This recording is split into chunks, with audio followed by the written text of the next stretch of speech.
Hi friends, good morning to all of you. I am Ricky और हमारे YouTube channel Nirmala निर्वाण classes में आप सभी का हार्दिक स्वागत है। तो आज है 31 अक्टूबर 2020 और आज डेली करंट अफेयर्स में हम लोग 31 अक्टूबर 2020 का जो करंट अफेयर्स है वो देखेंगे। तो आइए देखते हैं क्वेश्चन नंबर फर्स्ट में क्या है। तो पहला क्वेश्चन है, हाल ही में राष्ट्रीय एकता दिवस कब मनाया जाता है? तो ये है 31 अक्टूबर को।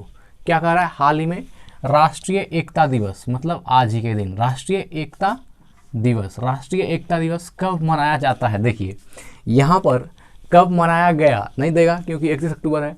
कब मनाया जाएगा तो भविष्य नहीं, तो कब मनाया जाता है तो आज के दिन 31 अक्टूबर। तो 31 अक्टूबर को क्या मनाते हैं? राष्ट्रीय एकता दिवस। राष्ट्रीय एकता दिवस कब मनाते हैं? 31 अक्टूबर 31 है ना, 31 अक्टूबर को। और देखिए ये है नेशनल यूनिटी डे, राष्ट्रीय एकता दिवस। और ये दिवस जो हम लोग मनाते हैं राष्ट्रीय एकता दिवस, यह सरदार वल्लभ भाई पटेल जो है सरदार वल्लभ भाई पटेल के का जन्म दिवस है 31 अक्टूबर।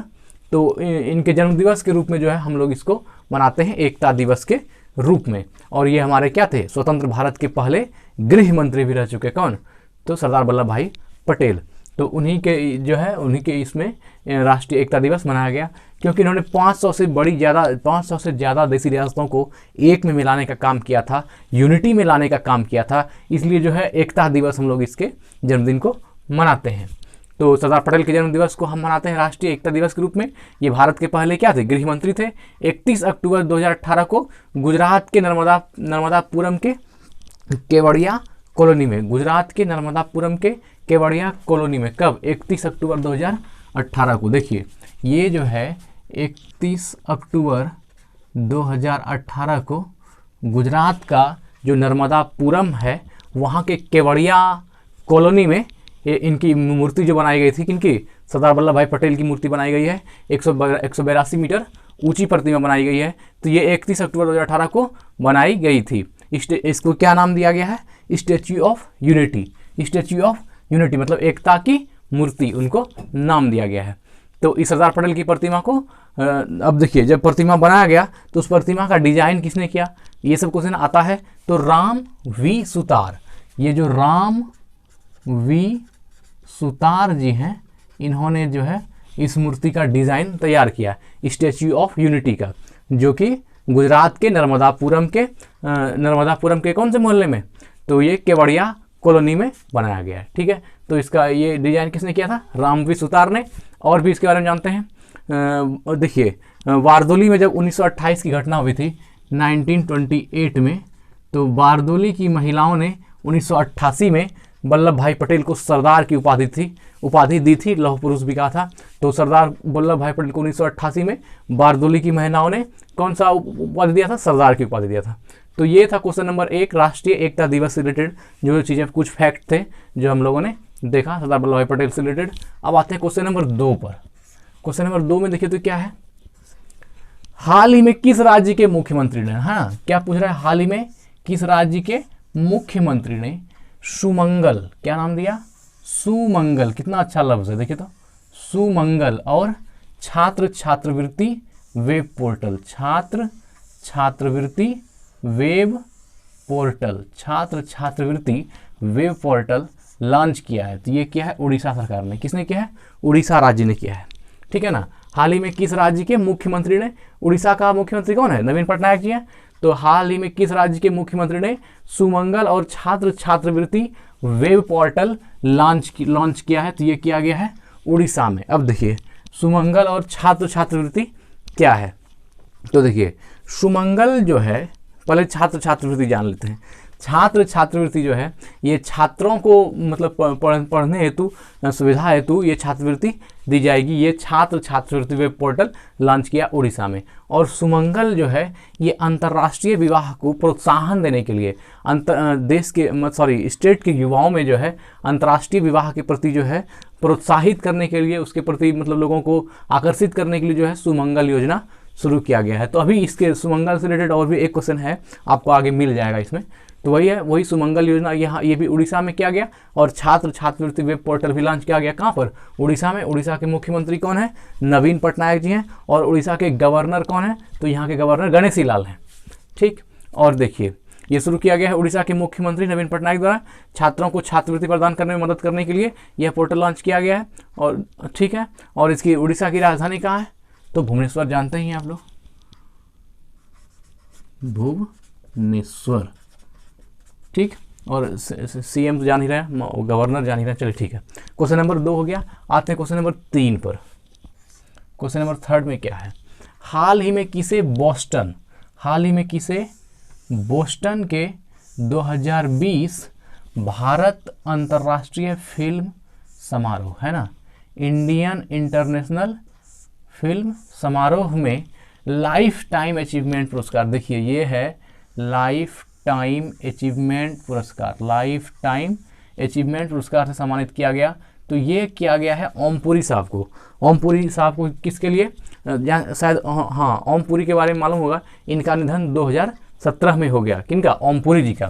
तो कह रहा है हाल ही में किसे बोस्टन के 2020 भारत अंतर्राष्ट्रीय फिल्म समारोह में लाइफ टाइम अचीवमेंट पुरस्कार से सम्मानित किया गया। तो लाइफ टाइम अचीवमेंट पुरस्कार से क्या सम्मानित किया गया, तो ये किया गया है ओमपुरी को। देखिए ये बोस्टन के 2020 भारत अंतर्राष्ट्रीय फिल्म समारोह में लाइफ टाइम अचीवमेंट पुरस्कार से सम्मानित किया गया है ओमपुरी को। देखिए ये जो है ओमपुरी को मरणोपरांत दिया गया है, लाइफ टाइम अचीवमेंट पुरस्कार मरणोपरांत दिया गया है। इनके डेथ होने के बाद भी, इनके मृत्यु के बाद भी इनकी 9 फिल्में रिलीज हुई, किनकी, ओमपुरी जी की। और वो 9 फिल्में जो रिलीज हुई, तो ये अवार्ड जो है इनकी वाइफ को दिया गया। उन्होंने जो है इनको धारण, मतलब ओमपुरी के बदले उनकी वाइफ को दिया गया। तो ये लाइफ टाइम अचीवमेंट अवार्ड उनको, ओमपुरी को दिया गया। और इनकी मृत्यु कब हुई थी, 2017 में। इनकी मृत्यु के बाद 9 फिल्म रिलीज हुई और ये पुरस्कार इनके वाइफ को प्रदान किया गया। और देखिए अब डेथ होने से बात होती है, तो अभी साथ ही में हाल ही में आप लोग देखें बॉलीवुड में सुशांत सिंह राजपूत, इरफान खान और ये ऋषि कपूर, ये 3 बड़े बड़े दिग्गज एक्टर जो है हमारे बॉलीवुड से, उनका मतलब देहांत हो गया। तो देखिए अब जैसे सुशांत सिंह राजपूत को भी देखिए इन्होंने मरणोपरांत कैलिफोर्निया स्टेट असेंबली द्वारा जो है सम्मानित किया गया। कैलिफोर्निया स्टेट असेंबली द्वारा किनको, कैलिफोर्निया स्टेट असेंबली द्वारा किसको दिया गया, सुशांत सिंह राजपूत को भी जो है अवार्ड दिया गया मरणोपरांत, कैलिफोर्निया स्टेट असेंबली के द्वारा सम्मानित किया गया। और देखिए इरफान खान को भी जो है 2011 में पद्मश्री से सम्मानित किया गया था। इरफान खान को कब, 2011 में। इरफान खान को 2011 में किससे, पद्मश्री से इरफान खान को 2011 में पद्मश्री से इनको भी नवाजा गया। किसको, इरफान खान को। और देखिए 2003 में जो है इनको नेशनल फिल्म का भी अवार्ड मिला है। किसको, इरफान खान को नेशनल फिल्म अवार्ड में बेस्ट एक्टर अवार्ड मिल चुका है। किसको, नेशनल फिल्म अवार्ड में बेस्ट एक्टर का अवार्ड किसको मिला है, इरफान खान को। और इरफान खान को जो मिला है ये किस लिए मिला है, तो 2013 में इनकी फिल्म आई थी पान सिंह तोमर, धाकड़ एक्टिंग है इनका उसमें। तो पान सिंह तोमर को भी जो है उनके लिए जो है इनको इरफान खान को 2013 में जो है नेशनल फिल्म अवार्ड में बेस्ट एक्टर का अवार्ड मिल चुका है इनकी फिल्म पान सिंह तोमर के लिए, जो 2013 में रिलीज हुई थी। 2013 में आई थी पान सिंह तोमर, उसमें बहुत ही अच्छा किरदार पान सिंह का निभाया उन्होंने और वो फिल्म ब्लॉकबस्टर रही, बहुत ही ज़्यादा हिट रहा। तो उनके लिए इरफान खान को भी अवार्ड दिया गया। अब देखिए ओमपुरी हो गया, सुशांत सिंह राजपूत, और किनका बात की अभी, इरफान खान का। और साथ ही एक एक्टर और भी है, ऋषि कपूर को भी जो है ऋषि कपूर को भी पद्मश्री से सम्मानित किया। National film award Rishi Kapoor को मिला है, नेशनल फिल्म अवार्ड। देखिए नेशनल फिल्म अवार्ड जो ऋषि कपूर को मिला है वो इनके बाबूजी का फिल्म राजकुमार में जो राज कपूर जी का जो एक्टिंग है, मेरा नाम जोकर के लिए मिला है। और मेरा नाम जोकर जब उनके फादर का वो मूवी था उसमें उन्होंने बच्चे का रोल किया है मेरा नाम जोकर में, तो उस अवार्ड के लिए बहुत कम ही उम्र में जो है ऋषि कपूर को यह सम्मान मिला। National film award Rishi Kapoor को भी मिल चुका है और ये मिला है 1971 में मेरा नाम जोकर के लिए। ऋषि कपूर को 1971 में 1971 में मिला है मेरा नाम जोकर के लिए। उसमें जो है बच्चे का किरदार बहुत कम उम्र में इनको मिल गया था, मेरा नाम जोकर के लिए, जिनमें इनके बाबूजी जो है राज कपूर का एक्टिंग है। ठीक, अब हो गया क्वेश्चन नंबर 3। आते हैं क्वेश्चन नंबर 4 पर। हाल ही में UN global climate action award 2020 किसने जीता? देखिए हाल ही में क्या बोल रहा है, यूएन ग्लोबल, हाल ही में UN global climate action award 2020 किसने जीता है? तो ये जीता है ग्लोबल हिमालय एक्सपीडिशन। देखिए ये जो है ग्लोबल हिमालय एक्सपीडिशन एक संगठन है, एक ऑर्गेनाइजेशन है, ग्लोबल हिमालय एक्सपीडिशन। तो इनको UN global climate action award 2020 जीता है, से सम्मानित किसको जीता है, किसने जीता है? तो ग्लोबल हिमालय एक्सपीडिशन ने जीता है, यूएन ग्लोबल ये जीता है। ठीक है, देखिए ये जो अवार्ड दिया गया है इनको UN global climate action award, यह जो ग्लोबल हिमालय एक्सपीडिशन को मिला है, इनको मिला है कोविड-19 में। देखिए कोविड-19 महामारी के बीच भी जलवायु परिवर्तन, क्लाइमेट चेंज का मुकाबला के लिए यूनाइटेड नेशन ने ये अवार्ड इनको दिया है। क्लाइमेट चेंज का मुकाबला कर जब कोविड-19 के दौर में भी क्लाइमेट चेंज का सामना करने के लिए, मुकाबला करने के लिए ग्लोबल हिमालय एक्सपीडिशन को जो है UN global climate action award 2020 दिया गया है। और किसके द्वारा गया है? यूनाइटेड नेशन ने यह अवार्ड यूनाइटेड नेशन का ये अवार्ड जीता है, किसने? ग्लोबल हिमालय एक्सपीडिशन ने। और सुदूर समुदायों तक सौर ऊर्जा पहुंचाने के लिए, देखिए सुदूर समुदाय तक मतलब जो लोग बहुत दूर निवास करते हैं वहां तक भी सौर ऊर्जा का समुचित प्रबंध करने में जो है ये सक्षम रहे ग्लोबल हिमालय एक्सपीडिशन। और इसलिए भी मतलब सौर ऊर्जा पहुंचाने के लिए के लिए पर्यटन और टेक्नोलॉजी का उपयोग करने वाले ये दुनिया का पहला संगठन है जिसे यूएन ने क्या दिया, जिसे UN global climate action award 2020 दिया। ठीक है, तो ये हो गया। तो ये था हिमालय एक्सपीडिशन। और देखिए अब यूनाइटेड नेशंस दिया, तो यूनाइटेड नेशन की स्थापना कब हुई? तो यूनाइटेड नेशन की स्थापना जानते हैं, देखिए यूनाइटेड नेशन की स्थापना कब हुई? तो 24 अक्टूबर 1945 को, 24 अक्टूबर 1945 को किसकी? यूनाइटेड नेशन की स्थापना कब हुई थी?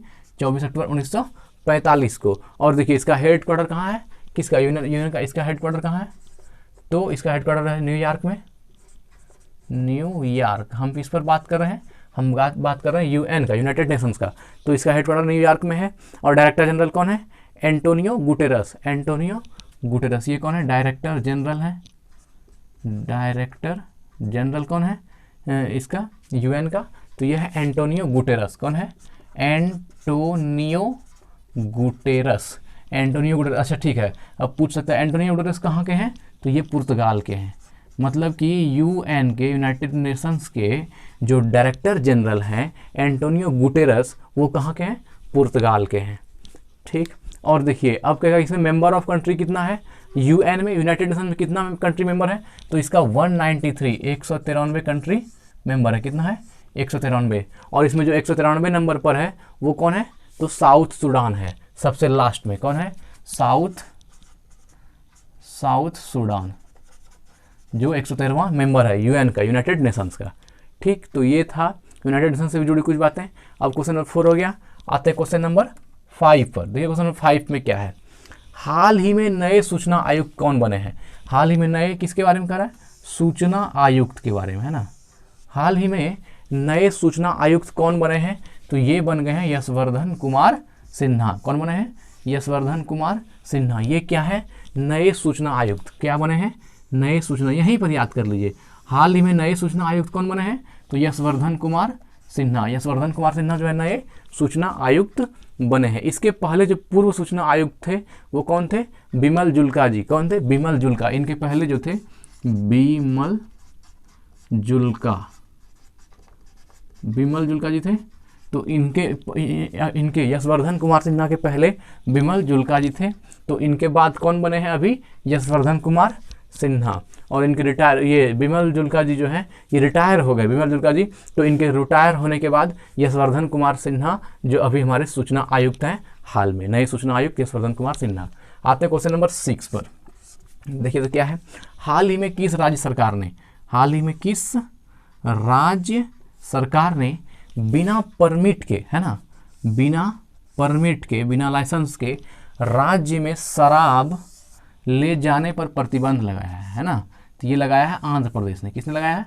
आंध्र प्रदेश ने। ठीक है, देखिए किस राज्य सरकार ने क्या पूछ रहा है? बिना परमिट, बिना लाइसेंस के राज्य में शराब ले जाने पर प्रतिबंध है। मतलब बिना लाइसेंस का आप जो है आंध्र प्रदेश में शराब नहीं ले जा सकते हैं, इस पर प्रतिबंध लगाया गया। और ये किसने लगाया? आंध्र प्रदेश की सरकार ने लगाया है। और देखिए इसमें क्या है, प्रत्येक व्यक्ति को बिना परमिट या बिना लाइसेंस का, इसके अंदर जो है प्रत्येक व्यक्ति को बिना परमिट या बिना लाइसेंस का 3 बोतल से ज़्यादा शराब रखने की अनुमति नहीं दी गई है। ये आंध्र प्रदेश सरकार द्वारा जो है इसको जारी किया गया है। प्रत्येक व्यक्ति को बिना परमिट या बिना लाइसेंस के 3 बोतल शराब रखने की अनुमति दी गई है। मतलब बिना लाइसेंस, बिना परमिट का आप 3 ही बोतल रख सकते हैं, उससे ज़्यादा नहीं रख सकते हैं। या फिर और इसके साथ कुछ का टर्म एंड कंडीशन और भी है कि आप अगर यदि आंध्र प्रदेश से किसी दूसरे स्टेट में जा रहे हैं तो वहाँ भी आप सीमित बोतल, उससे ज़्यादा एक लिमिटेशन है, 1-2 बोतल, उससे ज़्यादा आप जो है लेकर के बाहर नहीं जा सकते हैं, दूसरे स्टेट में भी नहीं जा सकते हैं। ठीक है, उस पर प्रतिबंध। और व्यक्तिगत उपयोग के लिए, मतलब आप पर्सनल यूज के लिए राज्य के बाहर शराब नहीं ले जा सकते हैं। मतलब कि आंध्र प्रदेश से बाहर किसी स्टेट में आप अपने व्यक्तिगत यूज के लिए शराब बाहर नहीं ले जा सकते हैं। यह भी कहाँ पर है? आंध्र प्रदेश में ही यह भी लागू किया गया है आंध्र प्रदेश सरकार की। अब देखिए आंध्र प्रदेश में आंध्र प्रदेश के सीएम कौन है? तो जगन मोहन रेड्डी। जानते हैं आप लोग कौन है? जगन मोहन रेड्डी। और विश्वभूषण हरिचंद्रन कौन है? यहाँ के गवर्नर है। तो आंध्र प्रदेश के गवर्नर कौन है? विश्वभूषण हरिचंद्रन। देखिए इसके गवर्नर कौन है? विश्वभूषण हरिचंद्रन। विश्वभूषण हरिचंद्रन ये आंध्र प्रदेश के गवर्नर है। तो ये था क्वेश्चन नंबर 6। क्वेश्चन नंबर 7 पर आते हैं। देखिए तो क्या है, हाल ही में किस देश ने, क्या कर रहा है? कंट्री का बात कर रहा है। हाल ही में किस देश ने भारतीय नौसेना को, किसको? भारतीय नौसेना को F-18 नौसैनिक लड़ाकू जेट। देखिए नौसैनिक लड़ाकू जेट है, इसका नाम क्या है? F-18 नौसैनिक लड़ाकू जेट देने की पेशकश की है। तो ये क्या है? अमेरिका ने। किसने किया है? अमेरिका ने। देखिए हाल ही में किस देश ने भारतीय नौसेना को, मतलब भारतीय नौसेना को F-18 है ना, F-18 नौसैनिक लड़ाकू जेट देने का पेशकश किया है? तो अमेरिका ने किया है। देखिए ये जो है भारत को अमेरिका की तरफ से दिया जा रहा है F-18 नौसैनिक लड़ाकू जेट। देखिए अब अमेरिका की राजधानी कहाँ है? तो वाशिंगटन। देखिए इसका कैपिटल कहाँ है? तो वाशिंगटन। और देखिए अमेरिका की मुद्रा क्या है? तो अमेरिका की मुद्रा क्या है? डॉलर। और अमेरिका के प्रेसिडेंट कौन है? तो डोनाल्ड ट्रंप। आप लोग जानते ही हैं अमेरिका के प्रेसिडेंट कौन है? Donald Trump. और डोनाल्ड ट्रंप को जो है हाल ही में शांति का नोबेल जो है 2021 में मिलने वाले शांति के नोबेल में इनका नाम नॉमिनेट किया गया। किनका? डोनाल्ड ट्रंप का। ठीक, तो ये डोनाल्ड ट्रंप का नाम नॉमिनेट किया गया है। और देखिए विश्व का पहला देश जिसने जो है कि स्पेस कमांडो लॉन्च किया है, किसने? अमेरिका ने। देखिए अमेरिका के बारे में और भी एक फैक्ट याद आ रहा है। देखिए इसने जो है ना अमेरिका ने जो है हाल ही में एक कमांडो तैयार किया है उसका नाम उन्होंने क्या रखा है? Space commando. स्पेस कमांडो देखिए जैसे इसका नाम है स्पेस कमांडो, है ना।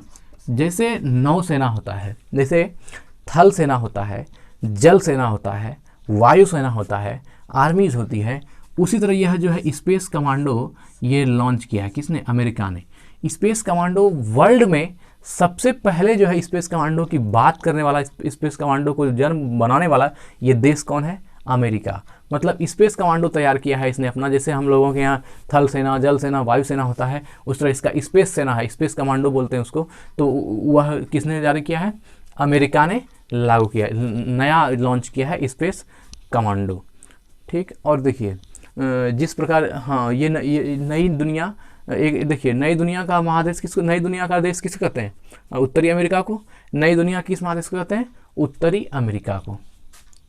ये भी क्वेश्चन अमेरिका से है, तो उत्तरी, नॉर्थ अमेरिका को क्या बोलते हैं? नई दुनिया, है ना, नई दुनिया। चलिए आते हैं क्वेश्चन नंबर 8 पर।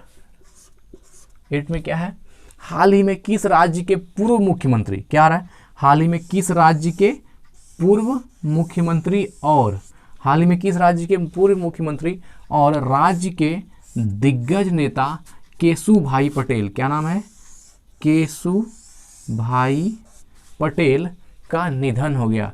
ये कहाँ के हैं, गुजरात के, कहाँ के हैं, गुजरात के। देखिए ये जो केशुभाई पटेल का हाल ही में निधन हुआ है, तो ये पहले जो है नरेंद्र दामोदर दास मोदी जो हमारे ऑनरेबल प्राइम मिनिस्टर हैं, उनके पहले जब वो प्रधानमंत्री के पद से पहले जो गुजरात के सीएम थे, तो उनके जस्ट पहले जो वहाँ के सीएम बने थे केशुभाई पटेल।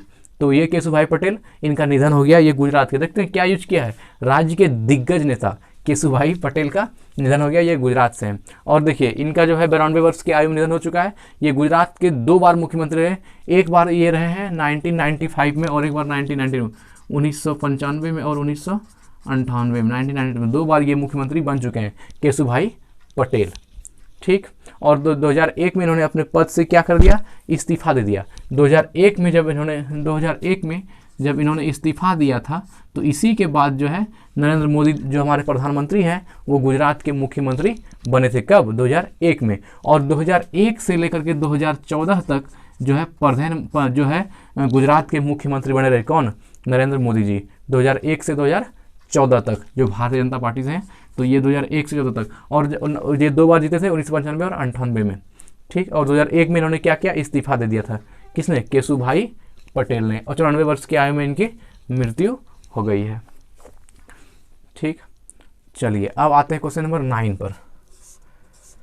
क्या है, हाल ही में किस राज्य ने अंतरजातीय विवाह जोड़ों को, वही क्वेश्चन था ना जो 2 नंबर में था, हाल ही में किस राज्य ने, है ना, किस स्टेट ने कहा है अंतरजातीय विवाह जोड़ों को प्रोत्साहन प्राप्त करने में मदद हेतु पोर्टल लॉन्च किया है। ये पोर्टल लॉन्च किया है किसने, तो ये क्या है, उड़ीसा सरकार ने। किसने किया है, उड़ीसा सरकार ने, है ना। हाल ही में किस राज्य ने अंतरजातीय विवाह जोड़ों को, जो अंतरजातीय विवाह करते हैं, मतलब कि ऐसा जोड़ा जिसमें कि लड़का लड़की जो है एक कास्ट की नहीं हो, दोनों की जाति जो है अलग होनी चाहिए। तो दोनों का जाति अगर अलग है तो वो क्या हो गया, अंतरजातीय विवाह। तो उनको प्रोत्साहन देने के लिए, उनको प्रोत्साहन इसलिए दी जाती है ताकि ये जो जातिवाद है, इसको धीरे धीरे इसका जो है समूल विनाश किया जाए, इसको मिटाया जाए। क्योंकि हर चीज़ में जातिवाद आगे आता है, आड़े आता है, और जो आम लोगों की जो ज़िंदगी होती है उनको परेशान करता है। आप देखिए अब लड़का लड़की है, एक दूसरे से प्यार करता है तो जाति वहाँ पर ये आती है, ये एक बहुत बड़ा इशू हो जाता है लोगों के लिए, और उसमें लोग सुसाइड कर लेते हैं या और भी तरह के गलत काम कर लेते हैं जो नहीं होना चाहिए। तो ये अंतर्जातीय विवाह को जो है, इस अंतर्जातीय विवाह के चलते होता है। तो इसलिए इसको हटाने के लिए जो है वहाँ की गवर्नमेंट ने, स्टेट गवर्नमेंट जो उड़ीसा की है सरकार की, नवीन पटनायक जी, तो उन्होंने जो है अंतर्जातीय विवाह जोड़ों को प्रोत्साहन करने के लिए क्या कहा कि अगर भी कोई ऐसा है जोड़ा जो अंतर्जातीय शादी करता है तो उनको 1 लाख का 60 दिन के अंदर मतलब अंडर 60 डेज 1 लाख रुपया जो है इनको 1 लाख रुपये का इनको ये दिया जाता है, मदद की जाती है 1 लाख रुपये की। लेकिन अब हाल ही में 1 लाख रुपये दी जाती थी, अब जो है हाल में क्या किया, इस 1 लाख को हटा करके इनको 60 दिन के अंदर 2.5 लाख कर दिया गया। मतलब क्या, अगर अंतर्जातीय शादी एक लड़का और एक लड़की करता है तो उनको 2.5 लाख रुपया जो है स्टेट गवर्नमेंट, ये उड़ीसा की तरफ से नवीन पटनायक सरकार देगी। ये घोषणा हो चुकी है और ये मिलता भी है। तो कितना, मतलब 60 दिन के अंदर। तो यही है। तो ये अंतर्जातीय विवाह को प्रोत्साहन देने के लिए है, तो उसमें प्रोत्साहित भी करता है, और जो मदद है या कोई परेशानी है तो उनको मदद भी करता है। और ये पोर्टल लॉन्च किया गया है उड़ीसा में। उड़ीसा की राजधानी जानते हैं, भुवनेश्वर। और उड़ीसा के सीएम कौन है, नवीन पटनायक। और यहाँ के गवर्नर कौन है, गणेशी लाल। ये तो आप जान ही रहे हैं। चलिए अब आते हैं कहाँ पर, 10 नंबर पर, है ना, क्वेश्चन नंबर 10। देखिए तो क्वेश्चन नंबर क्या है, और हाँ इसके ये जो है प्रोत्साहन, ठीक है। तो ये जो 60 दिन के अंदर 1 लाख रुपया, बाद में जो 2.5 लाख रुपया इसको कर दिया, तो ये जो इसको जो लॉन्च किया, इस पोर्टल का नाम क्या रखा, इसी पोर्टल का नाम रखा है सुमंगल पोर्टल। क्या नाम रखा है, सुमंगल पोर्टल नाम से इसको जो है अंतर्जातीय विवाह प्रोत्साहन का नाम क्या दिया है, सुमंगल पोर्टल। इसी के तहत जो है पैसा मिलता है उसको, ठीक। आते हैं क्वेश्चन नंबर 10 पर।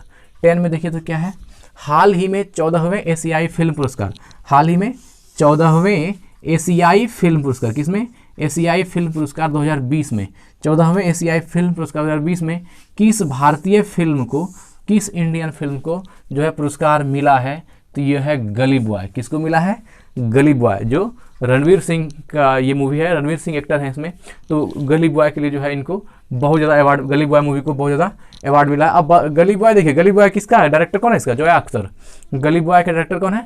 जोया अख्तर। इन्होंने जो है बहुत सारा अवार्ड लिया है गली बॉय। किसमें? एशियाई फिल्म पुरस्कार में, एशियाई फिल्म पुरस्कार 2020 में। अरे अवार्ड लिया, यहाँ तक कि भारत की तरफ से जो है इसको ऑस्कर में नॉमिनेट किया गया, लेकिन बाद में इसको हटा दिया गया। गली बॉय को ऑस्कर नहीं मिला, लेकिन इसका नाम नॉमिनेट किया गया था इनका, गली बॉय का। तो ये कह रहा है हाल ही में 14वें एशियाई फिल्म पुरस्कार, 14वें एशियाई फिल्म पुरस्कार 2020 में किस भारतीय फिल्म को, मतलब कौन सा इंडियन फिल्म है जो पुरस्कार मिला है उसको?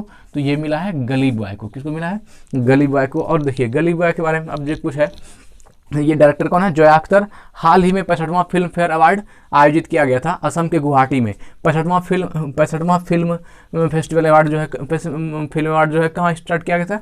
65वां। तो ये किया गया था गुवाहाटी के असम में, गुवाहाटी के असम में। और गुवाहाटी के असम में जब ये फिल्म फेयर अवार्ड आयोजित किया गया, तो इस फिल्म फेयर अवार्ड में सबसे ज़्यादा नॉमिनेशन गली बॉय मूवी के ही थे। कुल 19 नॉमिनेशन था। अब बताइए, गली बॉय का सबसे ज़्यादा नॉमिनेशन था, और कितना नॉमिनेशन था इसका? 19 नॉमिनेशन किसका था? गली बॉय का। और गली बॉय में जो है सबसे ज़्यादा अवार्ड भी गली बॉय को मिला था। और वो अवार्ड कितना मिला था? तो इसको 13 अवार्ड मिला था। 19 नॉमिनेशन था इसमें और 13 अवार्ड था, है ना? 13 अवार्ड था किसको? गली बॉय को। और 19 नॉमिनेशन था किसमें? 65वां फिल्म फेयर जो गुवाहाटी असम के गुवाहाटी शहर में जो मनाया गया था 65वां फिल्म फेयर, उसमें से 19 नॉमिनेशन किसका था? गली बॉय का। और 13 अवार्ड था किसको? गली बॉय को। गली बॉय मूवी के उससे था। और गली बॉय को 92वां ऑस्कर अवार्ड के लिए भारत की तरफ से नॉमिनेट भी किया गया था। किसमें? 92वां मतलब 92, 92वां ऑस्कर अवार्ड के लिए जो है भारत की तरफ से इसको नॉमिनेट किया गया था गली बॉय को, लेकिन इन्हें मिला नहीं। बाद में इसको हटा दिया गया, है ना? नॉमिनेट किया गया था, बाद में इसको हटा दिया गया। ये था क्वेश्चन नंबर 10। आते हैं क्वेश्चन नंबर 11 पर। 11 नंबर क्या है? मध्य प्रदेश के किस शहर में, है ना, मध्य प्रदेश के किस शहर में प्लास्टिक प्रीमियर लीग टूर्नामेंट, है ना, प्लास्टिक प्रीमियर लीग टूर्नामेंट शुरू किया जाएगा? तो ये किया जाएगा इंदौर में, है ना। प्लास्टिक प्रीमियर लीग टूर्नामेंट क्या है? यहाँ पर जो है इस शहर में जो है वो ये प्लास्टिक से जो समस्या होता है, इसके तहत जो है इस टूर्नामेंट में जो हर अलग अलग संगठन रहता है वो प्लास्टिक जमा करने का जो कि यूजलेस हो जाता है, जो कि लोग जहाँ तहाँ फेंक देते हैं, उनको जो है तो वही उनको एक जगह करने का, एकत्रित करने का मध्य प्रदेश के किस शहर में प्लास्टिक प्रीमियर लीग टूर्नामेंट शुरू किया जाएगा? तो ये किया जाएगा इंदौर में। कहाँ किया जाएगा? इंदौर में। इंदौर से याद आता है, इंदौर का एक शख्स शायर जिनका कुछ दिन पहले निधन हो गया, 1 2 3 4 मंथ पहले, तो राहत इंदौरी साहब का, ये इंदौर से थे। और देखिए इसको सबसे स्वच्छ शहर का भी इसको दिया गया है, मतलब भारत का जो है सबसे स्वच्छ शहर किसको माना जाता है? इंदौर को। भारत का सबसे स्वच्छ शहर किसको कहा जाता है? इंदौर को। और इंदौर कहाँ है? मध्य प्रदेश में, ठीक है। तो ये था आज का करंट अफेयर्स 31 अक्टूबर 2020 का। फिर मिलते हैं अगले सेगमेंट में, अगले दिन अगले करंट अफेयर्स लेकर के। और हमारे और भी वीडियो रीजनिंग वगैरह सब भी अपलोड होते रहते हैं और होंगे। सैलरिज्म का अभी क्लास चल रहा है, तो अभी जब तक कि उसको पूरा एंड नहीं हो जाता है तब तक हम लोग नए पे नहीं आएंगे। फिर इंतजार कीजिए, जल्द ही सैलरिज्म का अगला वीडियो भी आएगा। तो फिर ठीक है, अगले दिन मिलते हैं अगले सेगमेंट में। धन्यवाद। स्वस्थ रहिए, मस्त रहिए, वृद्धजनों की सेवा कीजिए। धन्यवाद।